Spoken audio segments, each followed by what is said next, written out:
Ką mes turim? Vieną Mercedesą, tai 23 metų GLE 350 Formatikas, tai reiškia, kad visi 4 varomi ratai, o gavęs į priekinę dalį, kaip matot, grotelės, kapotas ir gavęs iš šoną, bet lempa yra išlūžus ausis, bet lonžironai ir balkis ir visas priekis yra sveiki, tik yra vienas šonas palinkęs.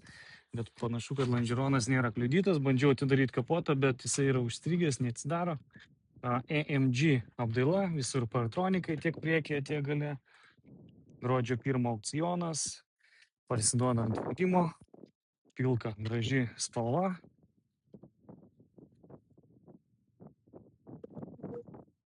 Juodas salonas, graži medžio apdaila, šildomos šaldomos sėdynės, burmaisteris, aišku, aukščiausio lygio.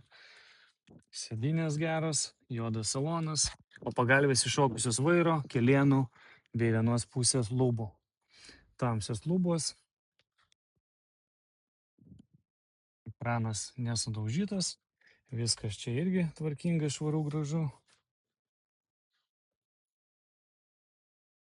7vietis, patogus su šeima, su vaikais, šonai tvarkingi, čia kelti pabraižymų ant šono.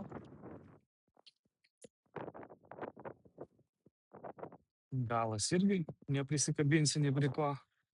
Šonas šitas irgi tvarkingas.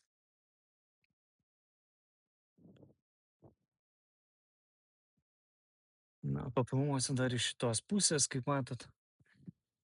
Lonžironas liktai nėra užkabintas.